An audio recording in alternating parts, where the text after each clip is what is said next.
안녕하세요, 누리입니다. 이번 시간에는 세턴 리턴, 즉 토성이 돌아오는 시기에 대해서 알아보도록 하겠습니다. 점성학에서 이 세턴 리턴은 토성이 네이탈 차트의 원래 위치로 돌아오는 시기를 말합니다. 토성 주기는 보통 28년에서 29년 정도 소요되기 때문에 한국 나이로는 보통 30살 즈음에 이 토성 리턴을 경험하게 되는데요.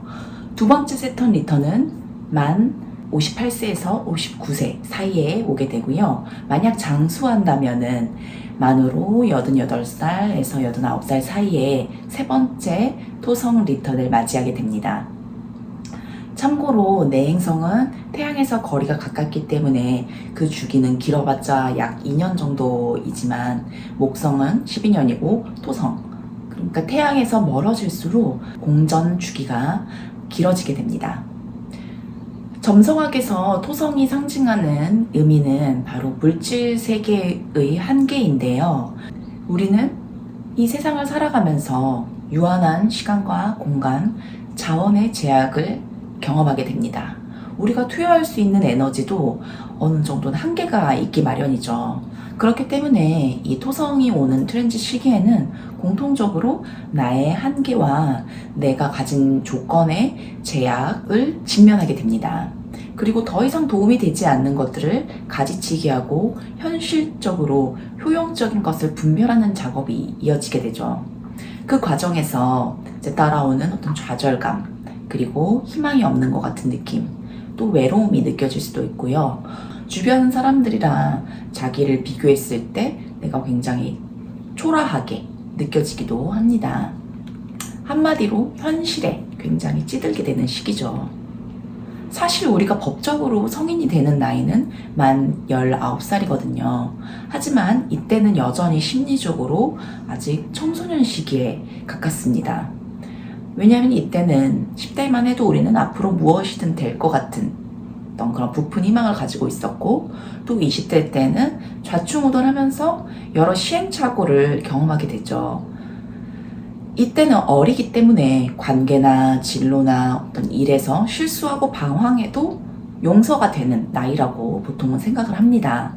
그런데 30이라는 나이를 앞두고 20대와 작별하는 시기가 오면은 이제 나도 어른으로서 자리를 잡고 자신에게 책임을 다해야 된다는 압박감이 서서히 느껴지기 시작하죠.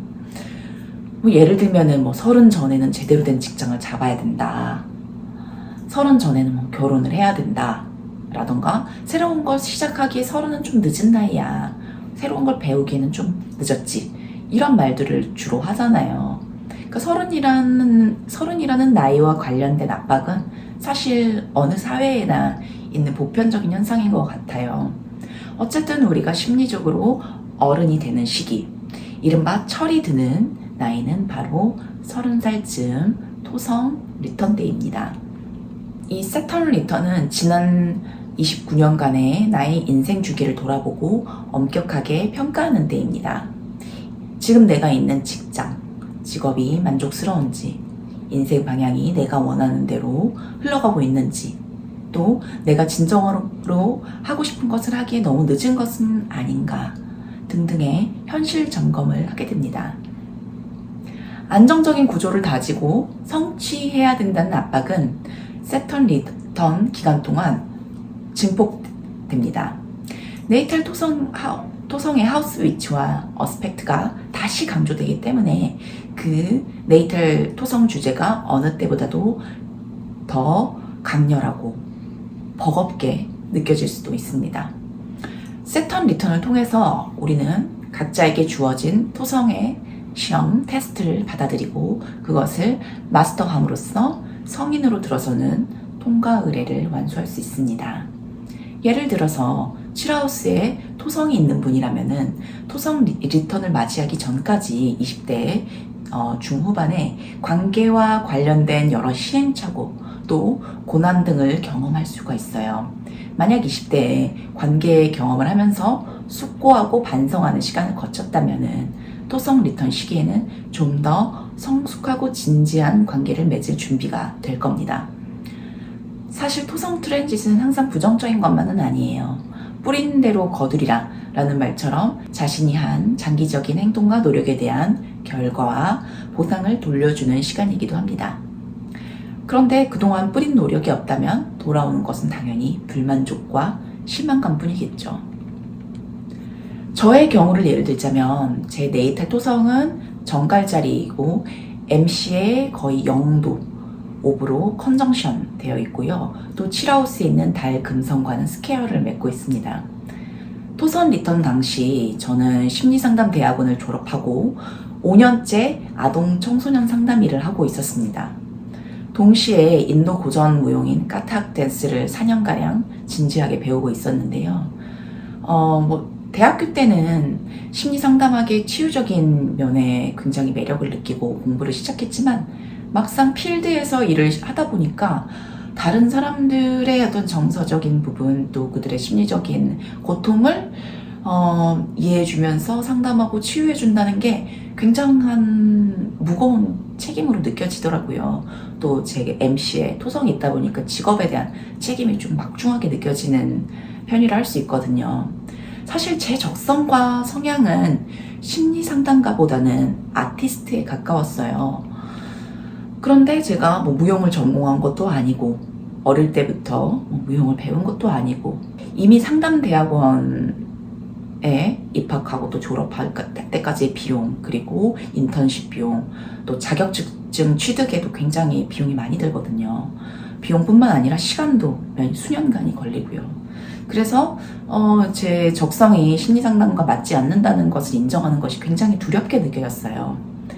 또 토성 리턴 당시 저의 까탁 댄스 무용 선생님께서 이제 인도로 돌아가시고 또 선생님이 바뀌었는데 그때 새로 오신 젊은 선생님과 자꾸 부딪히게 되더라고요. 갈등하면서.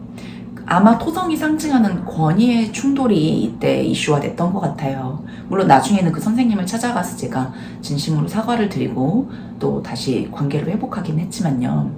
결국 그해 말 토성 리턴이 왔던 해 말에 저는 제가 추구하는 무용 스타일을 배우고 싶어서 좀 더 전문적으로 배우고 싶었고요. 제가 원하는 스타일을 주시는 분이 파키스탄과 영국에서 활동하는 유명한 선생님이셨는데 그 선생님께 무작정 이메일을 드렸어요. 제가 선생님께 배우고 싶은데 언제 파키스탄에 계십니까? 라고 메일을 드렸는데 그날 몇 시간 후에 바로 답장이 오더라고요. 다음 달에 파키스탄에 가시니까 만약에 배우고 싶으면은 다음 달에 와라 라고 하셨는데 제가 바로 거의 일주일 만에 결정을 하고 일을 다 정리하고 파키스탄으로부터 해서 파키스탄, 인도, 그리고 이란, 터키까지 이 4개국을 거의 1년간 여행을 하고 또 나중에는 1년 더 터키에서 거주하는 시간을 보냈어요. 그래서 거기서 그냥 여행을 한 게 아니라 저는 선생님들께 각국의 선생님들께 춤을 배우고 또 음악을 배우고 이란에서는 어학원에 들어가서 페르시아어도 배우고 또 터키에서는 무용가로서 활동을 하기도 했습니다. 그리고 2년 뒤에 저는 한국에 빈 털터리로 돌아왔는데요. 그때 무작정 인도 무용 클래스를 시작하겠다고 블로그에 공지글을 올렸어요. 그런데 신기하게도 그때부터 무용가로서의 어떤 직업적 길이 열리기 시작하더라고요. 그리고 지금도 여전히 그 길을 점성학 상담가 또 교육과 병행해서 하고 있습니다. 저 토성 리턴 30살의 제 첫 토성 리턴은 제 소명, MC가 상징하는 저의 소명을 진지하게 돌아보는 시험의 시간이었습니다. 그 시험에서 저는 안정적인 일에 머무르지 않고 내면의 목소리에 따라서 과감한 결정을 내렸습니다. 인도춤을 더 깊이 있게 정갈자리처럼 습득하고자 그 춤의 기원과 관련이 있는 지역들을 방문해서 춤과 문화를 배웠고요. 또 재밌는 것은 제가 어떤 아카데미에 등록을 해서 선생님 정식 클래스에서 선생님들께 수업을 받은 게 아니라 예를 들면 파키스탄에서는 무용이 테러범들의 타깃이 될 수 있기 때문에 간판도 걸지 않고 몰래 춤을 추는 곳이었거든요. 항상 테러의 위협이 있었고요. 그래서 지하에서 춤을 배웠고 한마디로 또 이란에서도 마찬가지로 춤을 추는 게 거기다 아예 법적으로 금지되어 있기 때문에 불법으로 선생님들이 가르치시거든요. 물론 그 선생님들은 이란 혁명 전부터 프로 무용가로 활동하셨던 선생님이었는데 그 선생님께 제 개인 교습으로 또 몰래 배웠고요.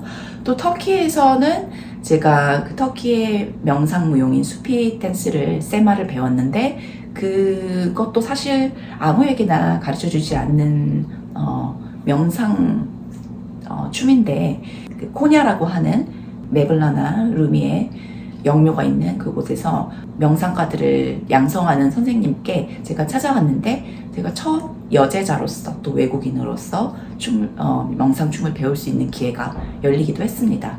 어쨌든 저는 정갈자리가 상징하는 그런 외국의 문화와 또 예술, 학문을 배울 기회를 가질 수 있었던 거죠. 어쨌든 제 개인적인 경험으로 미루어 보면은 토성이 꼭 세상의 기준에서 현실적이고 안정적인 결정을 하라는 의미는 아닌 것 같아요. 흔히 토성은 안정적이고 보수적이라고 하지만요. 토성 트랜짓은 천왕성이나 명왕성 트랜짓처럼 자기 자신에게 진실해지라는, 그게 바로 우리의 현실이라는 레슨을 포함하고 있다고 저는 생각합니다. 하지만 토성 리턴 때 주의해야 될 점은 그동안 자신이 얼마나 진지하게 노력을 했는지, 장기적인 투자를 했는지에 따라서 결과가 따라온다는 사실을 잊지 말아야겠죠. 한편 점성학에서는 행성의 주기를 크게 4단계로 나눕니다. 왁싱 스퀘어, 어포지션, 웨이닝 스퀘어, 리턴, 컨정션까지 4단계로 걸쳐서 순환을 하게 되는데요. 저는 최근에 이 두 번째 토성 리턴 주기에 왁싱 스퀘어를 맞이했습니다. 게다가 토성이 저희 네이탈 달 금성을 어포지션 하는 것까지 반복됐죠. 제 네이탈에서는 원래는 토성과 달 금성이 스퀘어지만요. 해당 주제가 이번 토성 주기에 부각되면서 출산과 육아 테마가 떠올랐습니다. 이번에는 30살 토성 리턴 때 제가 제대로 다루지 못했던 달과 금성 이슈를 더 제대로 직면하는 시기가 됐었습니다. 그래서 저의 개인적인 임신과 출산, 육아와 관련된 트랜짓 경험담은 나중에 또 한번 다뤄보도록 하겠습니다. 감사합니다.